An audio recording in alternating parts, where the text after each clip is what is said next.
Caitlin Clark, trying to dodge the media after a win versus Italy, decided to drag her face across the all the logos because by the looks of things, I don't know if she wanted to ask any questions, but it seems like she decided to drag her face across a bunch of logos, which is kind of wild to think about, isn't it?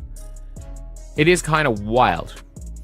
But if you're seeing here, obviously hiding like to avoid the interview, she pulled a 21 Savage, according to Van Shea here. 21 Savage walking past the media, basically hugging the wall. In fairness, Caitlin. Most athletes stick to the script.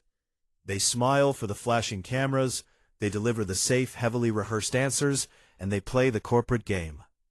But what happens when the single biggest phenomenon in modern sports decides that the script belongs in the trash? Following a high-stakes clash against Italy, Caitlin Clark didn't just politely decline an interview. She executed a maneuver so completely unhinged and flawlessly dedicated that the entire internet lost its collective mind. Instead of facing the microphone gauntlet, she pressed her entire face and body completely flat against a giant sponsor board, dragging herself inch by inch down the corridor to entirely erase the media from her reality. It was a move straight out of a comedy sketch, drawing instant comparisons to that legendary video of rapper 21 Savage hugging a wall to avoid a crowd. But this wasn't a joke. It was a massive, silent declaration of war. And the events that pushed her to this breaking point are more shocking than anyone realized. Hugging the wall.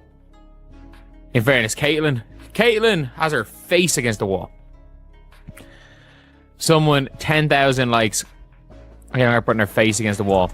She was walking past their comms guys who was trying to grab players, talk to the press. She was not interested. Yeah. I'd say she was probably like... To fully grasp the sheer disrespect of this moment, you have to understand the sacred ritual of the mix zone. In the world of elite athletics, the corridor leading to the locker room is hunting ground. Reporters line the walls with their microphones drawn, waiting to ambush exhausted players for raw, post-game soundbites. It is an unwritten, binding contract of the profession. From rookies to seasoned veterans, everyone stops. Everyone gives a meaningless, polite quote about playing hard and trusting the team before moving on. But Clark surveyed that gauntlet and shows absolute defiance. She didn't speedwalk. She didn't put her head down. She committed her entire physical frame to that sponsor wall, sliding methodically past the bewildered journalists with the exact same lethal focus she uses to pull up from the logo. It was a masterclass in boundary setting that left the sports world entirely speechless. But the truth is, this epic dodge didn't happen in a vacuum. The media didn't just stumble into this frozen relationship. They painstakingly built this disaster piece by piece. The cracks truly shattered during the tournament's opening matchup, exposing a system that seemed entirely rigged against her. After a dominant performance, the Player of the Game award was handed to Ryan Howard. Howard is an exceptional talent, but the cold, hard statistics from that night told a very different story. Clark finished that contest with a staggering 12 more assists than Howard.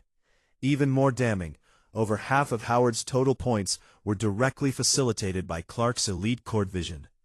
The player who orchestrated the entire offense, who commanded the floor, and who literally handed the leading scorer her points on a silver platter, was completely ignored by the decision-makers. It was a glaring, undeniable message from the powers that be. Actual on-court performance didn't matter. They were operating on their own hidden agenda. Clark saw the blatant disrespect, did the math, and realized the game was rigged before the buzzer even sounded. And what happened next would expose just how toxic the media's obsession had become. If you want to see the terrifying intensity of the microscope Clark lives under, look no further than the Puerto Rico matchup. In the chaos of a fast-paced game, Clark simply missed a high five. It wasn't a calculated insult. It wasn't a dramatic statement about team chemistry. It was a fleeting failure of timing that happens thousands of times in every single athletic competition on the planet. But the media instantly transformed this microscopic nothing into a full-blown national crisis. They isolated the clip, zoomed in, slowed it down, and debated it on morning television as if it were a massive betrayal. Analysts spent hours spinning wild conspiracy theories about deep-seated jealousy and fractured locker rooms. They desperately tried to paint her as the villain in a soap opera that didn't actually exist. It was a horrifying display of how modern sports coverage will twist reality, perfectly willing to tear down a young athlete's reputation if it guarantees them a few extra clicks and viral engagement. But that wasn't the whole story. The betrayal wasn't just happening in the post-game analysis.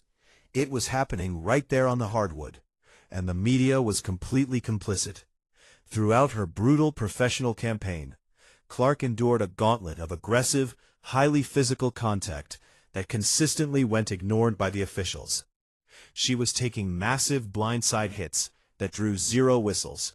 While other competitors were handed a level of protection she was entirely denied. Instead of calling out this dangerous double standard, a massive portion of the media intentionally manipulated the narrative. Some outlets actively framed the physical assaults as welcome to the big leagues moments, mocking her for taking damage. Others deliberately downplayed the blatant target on her back to preserve their own preconceived storylines. They demanded she act like a perfect smiling ambassador for the sport, all while watching her get battered without consequence. They wanted her to bleed for their ratings, and then they expected her to thank them for the coverage. Which is exactly why the reaction of her own teammates to the sponsor wall incident completely shatters the media's fabricated reality. In the now iconic photograph of Clark sliding past the press, you can clearly see Angel Reese and Paige Buchers watching the scene unfold. Their faces aren't filled with toxic rivalry or hidden resentment. They are radiating pure, unadulterated bewilderment and genuine amusement. It is the raw, authentic energy of seeing your coworker do something completely unhinged in public. The media has spent terrifying amounts of energy trying to convince the world that Clark and Reese are locked in some bitter, deeply personal feud. But the truth, stripped of all the viral noise, is that they are elite, highly competitive professionals. They don't need to be inseparable best friends to respect each other's game. Sharing an absurd, hilarious moment of defiance against the very journalists trying to pit them against each other builds a totally different kind of chemistry. And it was in that exact moment of shared laughter that the final piece of the puzzle snapped into place. Caitlin Clark didn't just dodge a few reporters. She revealed the ultimate shift in power. By flattening herself against that board, she proved that she doesn't actually need the traditional media machine anymore. For decades, the press held the keys to an athlete's fame. If you wanted the world to know your name, you had to play their game, answer their loaded questions, and feed their morning shows. But Clark has built her own untouchable empire. Her dedicated audience doesn't rely on bitter analysts or manipulative sports columns to form their opinions. They watch her directly. They follow her numbers.